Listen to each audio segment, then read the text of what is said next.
I think we've got to be smarter.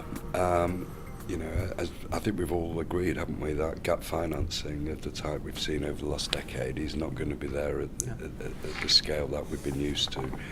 And what we've actually got to do now, increasingly, is start to see ourselves as enablers, as facilitators, which is what we in Manchester have been trying to do for some considerable time.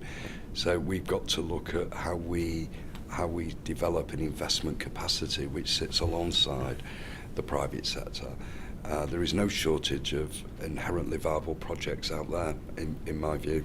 I think many of those projects are not happening at the moment because they're finding it very, very difficult to access conventional funding markets to enable those projects to happen. What we have to do increasingly is start to address how we can facilitate the delivery of those projects by actually helping them to access the market. I think the way we've been informed, both as a citizen of the city and actually in the business community, whether that be in private or public sector, I think we're all aware of the climate. We've all been well managed through press, through television. So Joe Public through to the chief executive of organisations all understand the consequences. I think what that has done is absolutely helped crystallise accountability, responsibility, and injected possibly a level of pace and momentum that we'll not have seen before.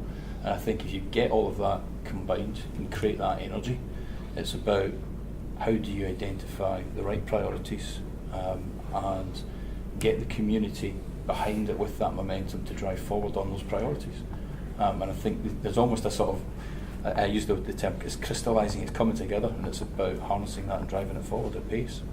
I mean, it's absolutely vital that you get the more limited funding. You make your best, you get the best bang for the buck, and I'm sure we'll do that. But the most important thing is you concentrate on the strategy, concentrate on what you want to do, and then work out how you're going to do it. I agree with everything that's been said on this, but we've also got to realise the world has changed.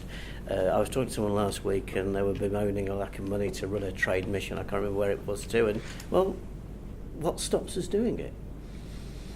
Sometimes you've just got to do it yourself and get on with it. And I'm not saying that's easy, it'll be very challenging, but we've got to be innovative, we've got to lever money much more effectively, and there's absolutely no reason why we can't do that. If you look at the skills agenda, we're not going to give cartloads of money to employers and ask them to train people anymore. What we have got to do is help employers really, help them get the appropriateness of the skills provision that they want, and then actually help them get, make the best value out of that. So it's a very, very different world, but we must be optimistic and get your strategy right, decide what you want to do, and then start gathering together the monies that enable you to do that.